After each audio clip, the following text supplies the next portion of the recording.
Assalamualaikum warahmatullahi wabarakatuh. Alhamdulillah wa syukrillah, la haula wa la quwata illa billahil aliyyil azim. Alhamdulillahillazi ja'ala Ramadan syahras siyam syahral mubarakah syahral Qur'an.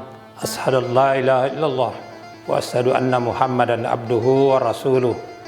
Allahumma salli ala Muhammad wa ala ali Muhammad. Hadirin, pada kesempatan yang mubarakah ini, alhamdulillah Allah Subhanahu wa taala kembali mempertemukan kita dengan Ramadan.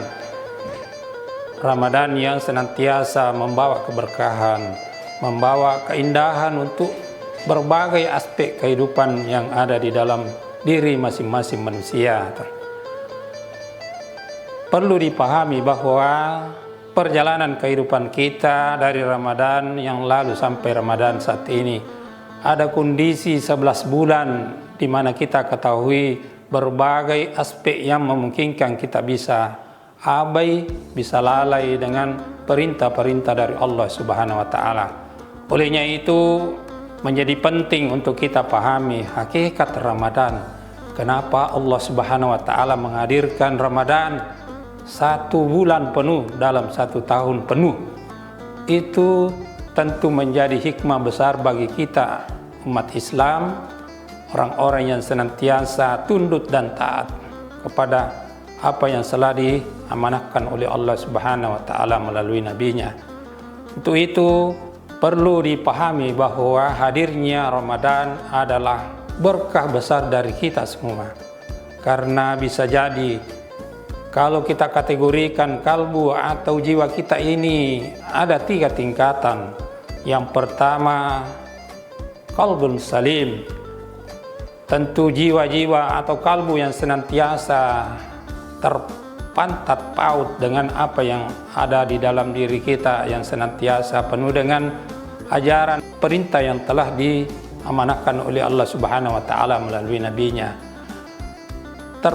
Di dalam diri kita untuk senantiasa taat dan patuh melalui ajaran-ajaran yang suci yang dibawakan oleh Nabiullah Muhammad sallallahu alaihi wasallam. Kita bisa tidak memberi ruang untuk senantiasa syaitan dalam mengganggu alam pikiran kita untuk menjalankan perintah-perintah Allah Subhanahu wa taala. Itulah kalbun salim. Perlu dipahami juga bahwa ada kalbu yang sakit, qalbul marid. Kenapa bisa sakit? Karena bisa jadi dalam perjalanan kehidupan kita dalam 11 bulan sebelum Ramadan yang kita sama-sama hadir bersama-sama pada kesempatan ini, banyak godaan dan bisa jadi juga banyak riak-riak yang merasuki kehidupan kita sehingga ada banyak hal yang pada akhirnya kita bisa tergelincir. Kita bisa abai di dalam apa yang Allah sudah Subhanahu wa taala gambarkan di dalam hal-hal yang seharusnya atau sejatinya kita tidak lakukan keadaan tersebut. Kita bisa abai atau lalai di dalam sholat, lalai dalam menjalankan aktivitas-aktivitas yang bernuansa keagamaan, yang bernuansa Islami dengan berbagai alasan dan seterusnya. Itulah kita bisa gambarkan bahwa ada potensi kalbu kita ini lagi sakit.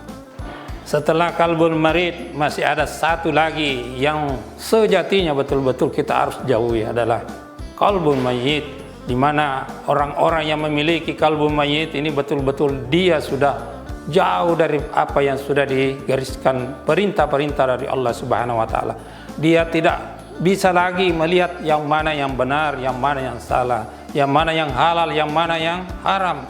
Akibatnya seluruh aspek dalam kehidupannya tidak lagi ada indikator-indikator yang bisa menghalangi dia untuk melakukan apa yang ada di dalam pikirannya, apa yang ada dalam kuasanya.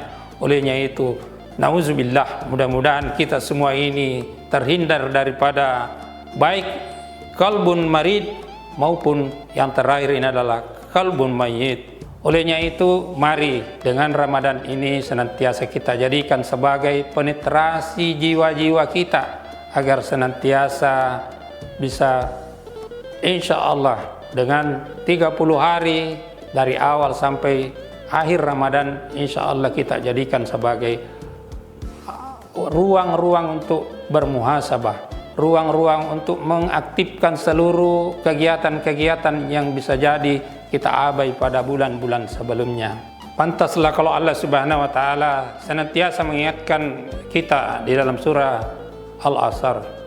A'udzubillahi minasyaitonirrajim. Bismillahirrahmanirrahim. Wal 'asr. Innal insana lafi usrin illa allazina amanu wa 'amilus solihati wa tawasaw bil haqq wa tawasaw bis sabr.